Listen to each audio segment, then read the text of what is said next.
Acid peptic disease बा gastric रोग को किपरि हबाकू दबानी एवं यार चिकित्सा कौन से विषय आसतु जानिबा। प्रथम यूजुअली बहुत लोकों पाखे यही गैस्ट्रिक रोगर कारण एक बैक्टेरिया जार नाम हो Helicobacter pylori.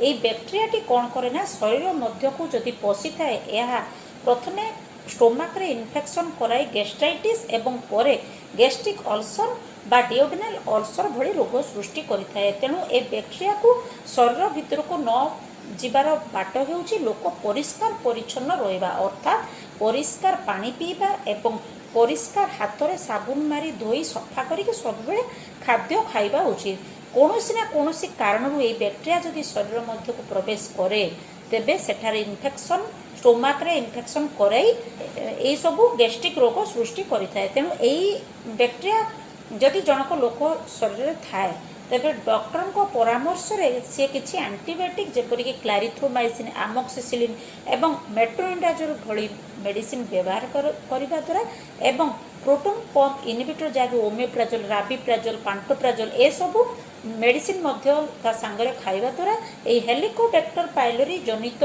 Gastritis gastric ulcer रोगरू मुक्ति मिल पारिबो। एवं तापर आसतु जानिबा खाद्य। आपण मैंने जानी जो लोक बेसी लंका खाई था कंचा लंका सुखिला लंका ये सब लंका गुड़िक होती गैस्ट्रिक इरिटेंट। तेणु जड़े लोक लंका कम खाइबा कथा कि न खाइले बहुत भल। एवं चा मध्य खाली पेट्रे पीवा कथा नुहे चा बेसी पीवा कथा नुहे 3-4 कप रु अधिका चा पीले ताहा स्टोमाक प्रति क्षतिकारक बेसी एसिड सिक्रेशन होता है। एवं बेसी छणाछणी स्पाइसी खाद्य खाइबा द्वारा मध्य बेसी एसिड सिक्रेशन होता है। एगुड़िक मध्य बेसी खाइबा कथा नुहे। एवं जदि जड़े लोक डेरी रे खाद्य खाऊची डेरी रे खाद्य खाइबा को से बंद करवा उचित। भोकरे रहिबा कथा नुहे किंबा बेसी खाद्य खाइबा कथा नुहे। ए सब गुड़िक द्वारा बेसी एसिड सिक्रेशन हुए एवं ए गैस्ट्रिक अल्सर डिओडिनल अल्सर भली रोग सृष्टि होता है। एवं जड़े लोक जदि खाइबा मझिरे किंबा खाइबा परे सांगे सांग पानी पिउची ताहा मध्य बेसी एसिड सिक्रेशन एक कारण। ए सब को बंद करी खाइबार अध घंटा परे किंबा 15 मिनिट परे से पानी पीवा ता पाई बहुत हितकर। एवं यहाँ पर आसतु जानिबा यूजुअली लोक ज्वर पाई किंबा आंठू अंटा ए सब बथा पाई एंटीपायरेटिक बा पेनकिलर यूज करिथांती। तेणु एई एंटीपायरेटिक एंटी इन्फ्लेमेटरी पेनकिलर गुड़िक पाकस्थली रे बहुत एसिड सिक्रेशन करिथांती एवं यहाँ पर गैस्ट्रिक अल्सर डिओडिनल अल्सर करिथाए। तेणु लोक बेसी परिमाण रे टिके टिके कथा पई पेनकिलर व्यवहार करिबा कथा नुहे। एवं जदि पेनकिलर व्यवहार करूथांती तेबे एंटासिड एवं प्रोटॉन पंप इनहिबिटर जेपरिक राबिप्राजोल पांटोप्राजोल भली मेडिसिन ता संगरे खाइबा उचित। एवं ए पेनकिलर गुड़िक यूजुअली खाइबा परे खाइबा उचित। खाली पेटरे बिल्कुल खाइबा उचित नुहे कारण यह बहुत अधिका एसिड सिक्रेशन करैथाए। एवं तापरे आसंतु जानिबा किछि स्ट्रेस टेन द्वारा एसिडिटी होतबारु जड़े लोक प्रत्येक दिन किसी मेडिटेशन करी स्ट्रेस को कमेवा उचित। एवं मद एवं सिगरेट खाउथबा लोक जदि ताहा बंद न करते तेबे बहुत दिन पर तांको स्टोमाक एवं डिओडिनम क्षतिग्रस्त होता है। अधिक एसिड प्रोडक्शन हवा जो पर गैस्ट्रिक अल्सर एवं डिओडिनल अल्सर भली रोग सृष्टि होता है। एवं सन्तु जानिबा किछि आमर खाद्य रे किछि नुआ उपकारी जिनस खाइबा द्वारा मध्य एसिड सिक्रेशन शरीर में कमी जाए। जेपरिक फ्लावोनोइड्स ए फ्लावोनोइड्स होउछि स्टोमाक अल्सर एवं डिओडिनल अल्सर पर बहुत उपकारी खाद्य जिनस। यह यूजुअली केउ खाद्य थाए सेगुड़िक है सोयाबीन बादाम मंजी सेउ ब्रोकोली एवं लाल अंगूर एथरे फ्लावोनोइड्स थिबारु यह आम शरीर में बेसी एसिड सिक्रेशन करे न था एवं gastric ulcer duodenal ulcer patient को यह बहुत भल। एवं जड़े लोक जदि प्रत्येक दिन रसुण व्यवहार करुच्ची ए रसुण उपकारी जिनस थाए ये गैस्ट्राइटिस रोग को भल करिबारे।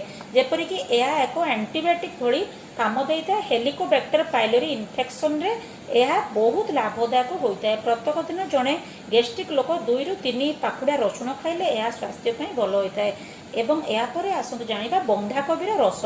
ये बंधाकोबीर रस मध्य गैस्ट्रिक रोगी बहुत उपकारी कारण यह एसिड सिक्रेशन कम करने सहित स्टोमाक अल्सर को हिलिंग रे साहाय्य करिथाए एवं एतिरे प्रचुर विटामिन सी थिबारु यह अल्सर हिलिंग रे साहाय्य करिଥାଏ ଏବଂ हेलिकोबैक्टर पाइलोरी ग्रोथ को मध्य कमेइଥାଏ किंबा प्रिवेंट करिଥାଏ।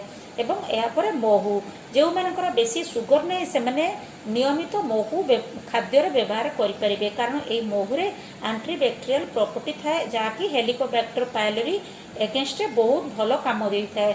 एवं तापर हलदी हलदी सबुदिन खाइबा द्वारा आम स्टोमाक भितर यह बेसी म्यूकस अर्थात लाड़ सिक्रेशन करे तेणु जिते एसिड सृष्टि होता है ताहा आम स्टोमाक को अति सहज डैमेज करे पारे ना।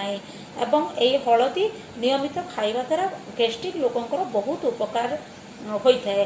एवं तापर एलोवेरा ये एलोवेरा गैस्ट्रिक लोकंकर एंटीबैक्टेरियल प्रॉपर्टी एवं हिलिंग प्रॉपर्टी पाई बहुत लाभदायक होता है तेणु जड़े लोक प्रत्येक दिन एलोवेरा यूज करवा उचित। एवं प्रोबायोटिक्स ये प्रोबायोटिक्स जो थाए ताहा मध्य गैस्ट्राइटिस गैस्ट्रिक अल्सर ये सब बहुत लाभदायक कारण यह स्टोमाक भितर बेसी लाड़ बा म्यूकस तैयारी करता एवं स्टोमाक वाल को यह प्रोटेक्शन जगह हेलिकोबैक्टर पाइलोरी ग्रोथ को हवा को दे न था प्रिवेंट करिଥାଏ एवं एसिडिटी बेले मध्य यार रोल बहुत थाए तेणु नियमित प्रोबायोटिक्स यूज करने द्वारा जेपरिक यह 15 दिन 4 मास पर्यंत व्यवहार करने द्वारा निश्चित यार स्टोमाक एवं इंटेस्टाइन उपर प्रभाव पड़ी था एवं यह गैस्ट्रिक रोगर मध्य एक मूल्यवान पदार्थ तेणु यही सबू जिनस प्रति लोक ध्यान देले एवं